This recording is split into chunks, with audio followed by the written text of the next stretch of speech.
Welcome to the Land to Lots podcast, powered by Launch Development Finance Advisors. And now your host, Carter Froelich.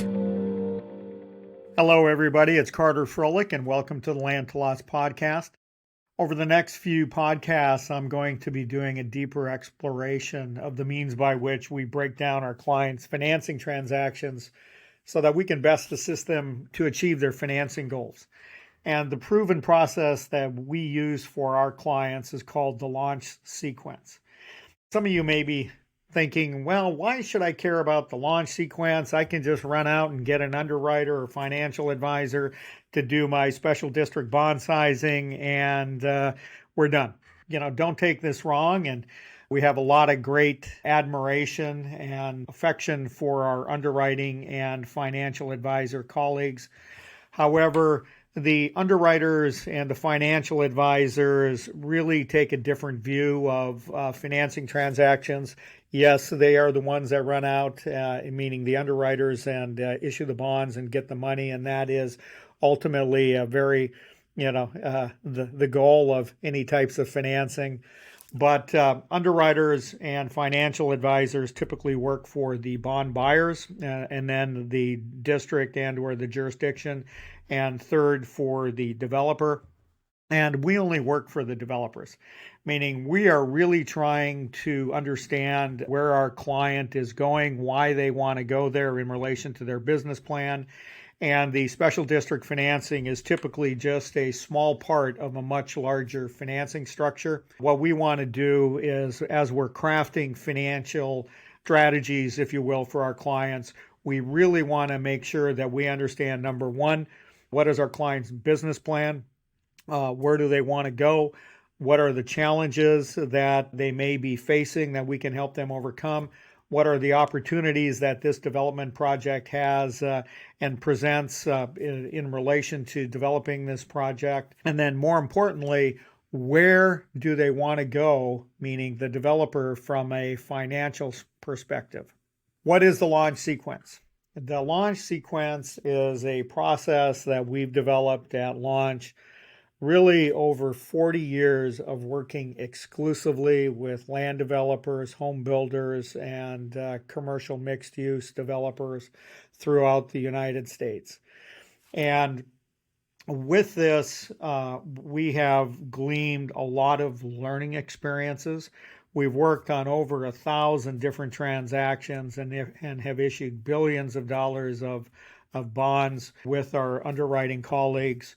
But we've also financed billions of dollars of infrastructure as well through other types of financing mechanisms that aren't typically taken care of through the bond issuance process. So what we're trying to do with the launch sequence is literally take the puzzle pieces that are our developers' goals and all the opportunities and challenges that the development project offers and dump them on the table. And then we begin to sort through those pieces to understand, number one, where our client wants to go. Number two, what are some of the tools that we can use within the specific state and the specific jurisdiction to help our client overcome those challenges and seize those opportunities. And this launch sequence works all the time, every time, in every situation, and in every state. The launch sequence, as I included before, includes a lot of learning experiences. And we at Launch like to think that we either have wins or we have learning experiences. And anytime we have a learning experience, we write that down, we put it in a checklist to make sure that we never have a learning experience again. And in our world, you only have the learning experience once, then it goes down on a list and never to be repeated. So with the launch sequence, and I've included a diagram of the launch sequence in the show notes to this podcast, and it will be included in all the other podcasts. But as you'll see, that the launch sequence breaks down every transaction into three components. Those components being the planning process, meaning what is our goal for the financing and how can we achieve this goal. Number two, once that has been determined and we've looked at all the different alternatives that are available to us, and we've presented that to the jurisdiction and they've nodded their head saying, yes, we think this is a good thing, we move into the implementation process. And the implementation process is doing nothing more than implementing that which is planned. And that's where a lot of the heavy lifting and the documentation takes place.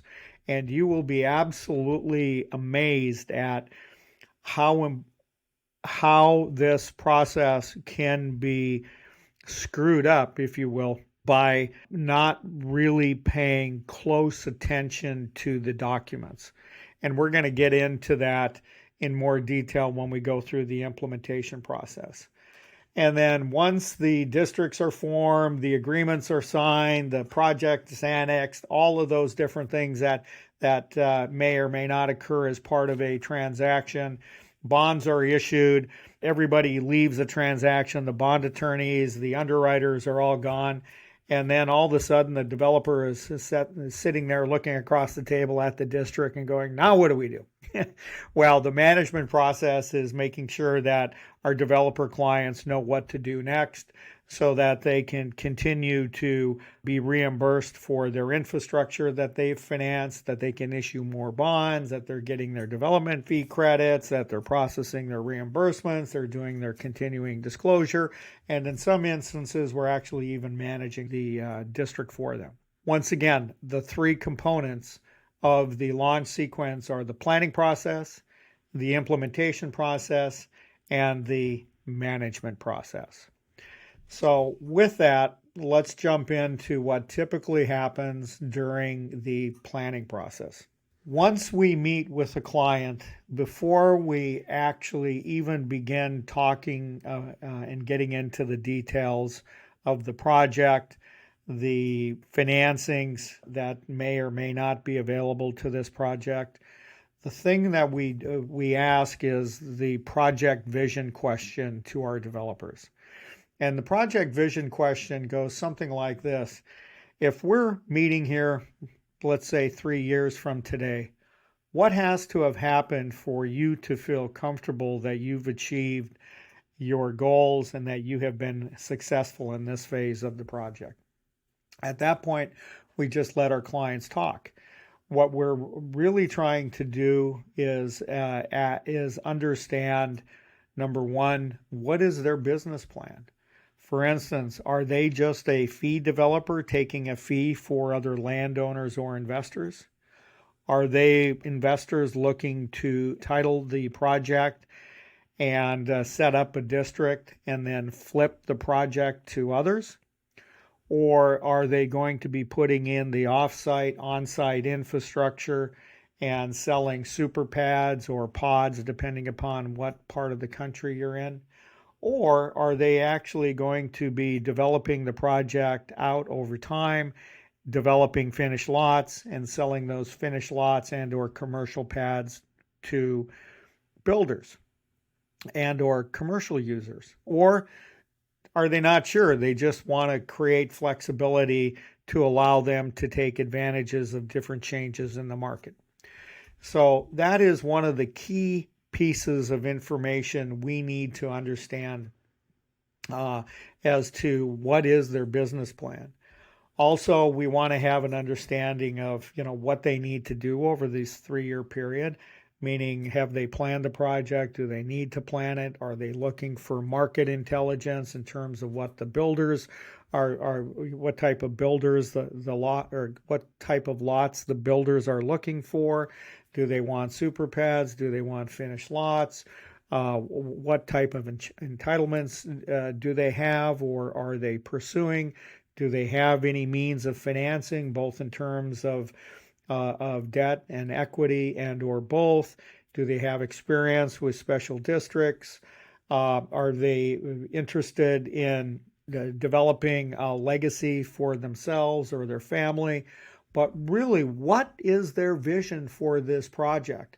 Because we are really, if you will, we're kind of a travel agent, meaning our clients tell us where they want to go, and then we help them get to where they want to go with as much efficiency and to be able to provide them with enough certainty that they're going to be able to get there, but yet enough flexibility. So, should they want to take side trips and do other things with their projects, they have the ability to do that. So, that's really the first step in that we call that again the project vision.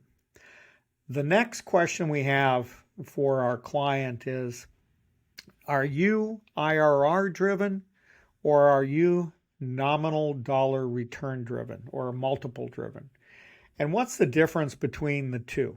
Well, if our client is IRR driven, they want to get the highest internal rate of return on that project that they possibly can. So a lot of times, especially our public home builders, are IRR driven.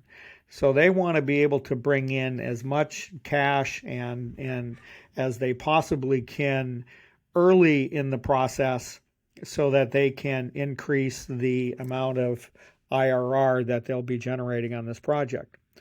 Additionally, they would like to avoid having to put any capital up in the initial stages of the development until they're actually getting to revenue events.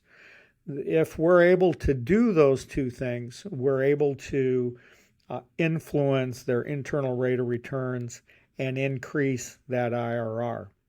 So that is a really, really important piece of information we need to know is that, are you IRR driven, in which case the time value of money will become very, very important.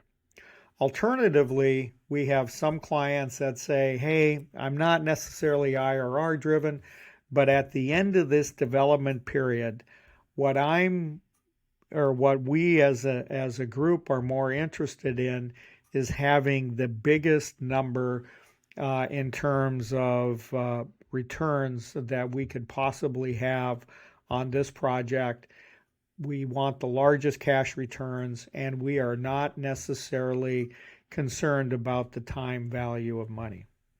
Now, the answer to these two questions, are you IRR driven or are you nominal dollar driven, will lead us to one path over another as we are beginning to turn over the puzzle pieces and understand what's important to our client and where they're going.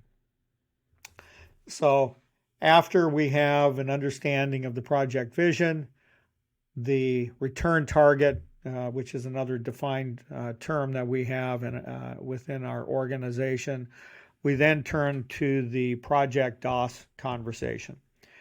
And the project DOS conversation is, now that we know where you want to go over the next 3 years, what are the biggest challenges or dangers that you have to overcome so that we can achieve your project vision? This oftentimes leads into a very, very detailed discussion related to obstacles and complexities and challenges, and they are very different for very different developers and very different locations. During this process, we're just writing all of these instances down because we need to be able to go back to our clients and be able to, number one, show them that we were listening. Number two, show them that we understand these challenges. And then number three, to develop tools and solutions to overcome these challenges. And what's odd is that the obstacles and complexities and challenges contain within them the seeds that will allow us to overcome those obstacles, complexities, and challenges. So, for instance, we recently had a client come to us and they're looking at acquiring a large piece of property, a couple thousand acres, and it has a lot of intense uses. And one of the major issues that has come up is that the jurisdiction in which this project is located is requiring that they construct over time a very, very large water reclamation facility to the tune of about $500 million. Yes, that's right, $1 billion. So we have begun looking at different means by which to finance this facility. And when you're talking about such a large facility, the typical tools that are generally available, we need a lot of other firepower, meaning financial firepower, to get this project off the ground. So what we're looking at in this instance is tax increment financing, both from property taxes and from sales taxes. We are looking at establishing a development impact fee specifically for this area that is separate and distinct from the city. And in this case, to the extent that we are building the wastewater treatment plant, we are reserving all of the capacity, all of it, for us. Therefore, if we're building it and we're financing it, everybody has to come to us if they want to tap into it. And we look at that as creating a monopoly for ourselves and shutting down competition. We're also looking at the seller of the land contributing some of their profits back to finance this treatment facility, because it will also benefit their other land holdings in the area. So we think that they should pay part of it. We also found that the jurisdiction had squirreled away roughly about $300 million in that they are holding in unrestricted funds, and we're beginning negotiations with them to have them release some of those funds to begin the financing of the facility. And additionally, we're looking at the establishment of a special district to issue tax-exempt, non-recourse, long-term bonds to help pay for that. So there's a lot of different moving pieces that go into finance something like this. Some of the money comes in quickly, some of it comes in slowly. Luckily, our client has fairly patient money, but here again, for them to be able to flush the first toilet in the first home, they have got to expend a lot of money.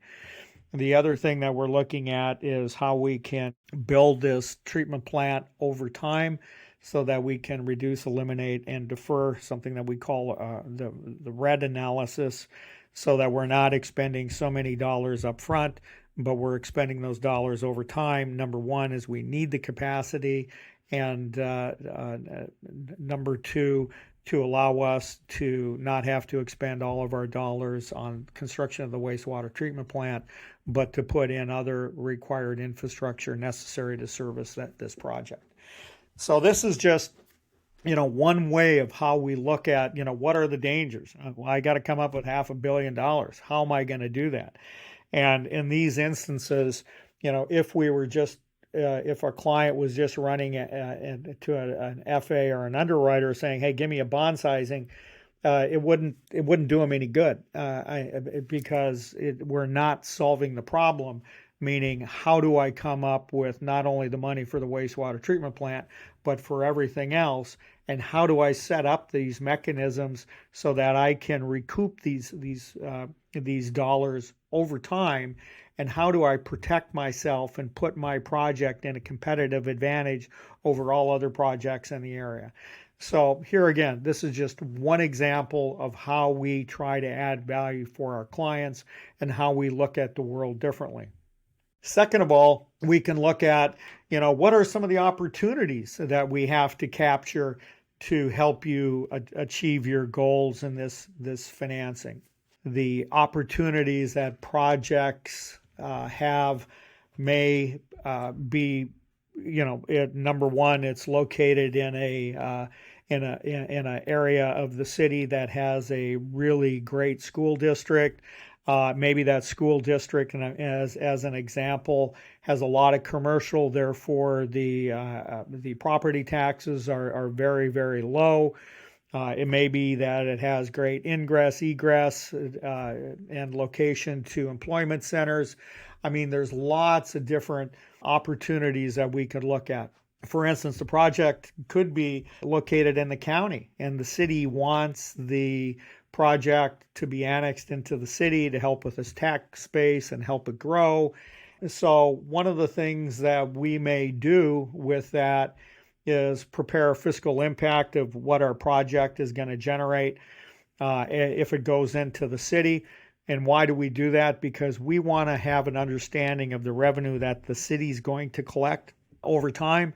And as part of us going in and preparing a pre-annexation and development agreement that we do with the legal team, is that we want to have this understanding of the revenues that are coming into the city, because we would like to ask for some of those revenues to help us finance infrastructure. So once we start working with the legal team, preparing a pre-annexation and a development agreement, or abbreviation is called a PADA, we're going to load up that PADA with very, very favorable financing language, meaning we are going to create certainty that the jurisdiction will establish the special district as part of the annexation. If the jurisdiction decides they do not want to form the district for whatever reason, then we want to have some sort of clawback mechanism, meaning if the districts are not established, the jurisdiction will construct certain infrastructure, or we have the ability to de-annex from the city if that doesn't occur, but some sort of mechanism to make it painful for the city if they don't do what they said they were going to do as part of the pre-annexation and development agreement. Other things that we want to include in that PADA is how the governance of the district will be run, who will select and how will the district consultants, underwriters be selected, what facilities will be financed through the district. And as part of that, we want to create the largest shopping basket possible so that we can finance, we can pick and choose when the time comes what infrastructure we want to finance and how it's going to be financed, what type of funding contributions will be made by the jurisdiction, and when those contributions will be made. We want to talk about other financing mechanisms in addition to special districts, such as TIF, tax increment financing, be it sales tax, property tax. We may be asking the city or the jurisdiction to contribute from their general fund certain infrastructure, or we may actually require that or ask and document that they will construct certain infrastructure. To the extent that they have development impact fees, we want to make sure that either we're setting up a special specific service area so that we're collecting fees that benefit our project area only, and they're not running to benefit some other part of the city. And to the extent that others have better development impact fee rates and we don't have our own service area, we want to make sure that we're getting favored nation status, if you will, in which case if somebody gets a better development impact fee deal than what we have, we want to make sure that we get that deal too. So these are just some of the myriad of different things that we can do if we're looking at annexing a project into a city. And we've got all sorts of language here again that we've developed over the 40 years that we can put into these pre-annexation and development agreements. Here again, working with our legal colleagues to put very specific language into the PADA so that we know what we're going to get. Also, this language can not only just go in pre-annexation and development agreements, it can also go into your standard development agreements and other special district financing related agreements. So we've been to a lot of different rodeos. We have a lot of different belt buckles, and we've been bucked off of a lot of, bulls, but we've also ridden a lot of bulls too. So we've got a lot of experience. Oftentimes you'll see that an underwriter or financial advisor will say, you know what, the maximum you can do for your financing is X amount of dollars in equivalent ad valorem property taxes. We've seen this specifically in the Southwest, and we had one instance, a project called Verado in Buckeye, Arizona, And it was really interesting about Verrado in that half of Verrado was in a school district called the Saddleback Mountain School District. And that school district included the Palo Verde nuclear plant. And as a result of the nuclear plant being included within the boundaries of the school district, that school district had a very, very, very low ad valorem property tax. So when we were looking at annexing into the city of Buckeye as part of this process, we said, you know what? We could increase this ad valorem property tax by $10 and still be competitive with the surrounding marketplace. And as a result of that, the $10 financing that we included in our pre-annexation and development agreement made the financing worth more than what the property ultimately sold for. So here again, this is something where the underwriters and developer and financial advisors were saying, just do $3 because that's what everybody else is doing. We looked at the situation differently and said, where is our property tax rate vis-a-vis the competition? And we saw a $10 swing. And we said, you know what? If we increase our property tax to be comparable to everybody else's, not only will we be comparable, but we're going to be able to build a very special place, which our client DMB did do. And as a result of that, we did move forward with the Community Facilities District.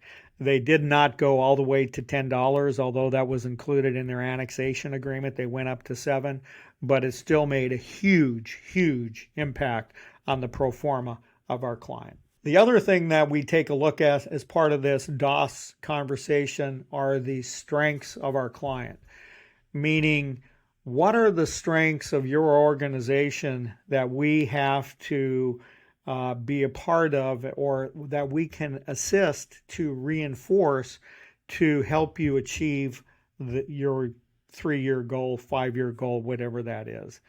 And the type of things that we're looking for are the experience, how many communities has our client developed over the years, what is their relationship with the jurisdiction, with the builders, what is the talent of their team, do they have an internal team of employees, or are they kind of lean and mean and use external consultants to come together to build out their communities? What are their strengths in terms of financing, both in their ability to raise equity, to take down projects, to borrow from third-party lenders? Have they had experience with special districts? Do they have cash on hand? Here again, we're just trying to understand where our client is coming from, has come from, as they're moving forward on their journey. That concludes the first part of our discussion of the launch sequence and our first discussion as it relates to the planning process. Stay tuned for our next podcast in which we dig deeper into the planning process. Have a great day. You have been listening to the Land to Lots podcast with Carter Froelich. Follow us wherever you find your podcast to never miss a new episode.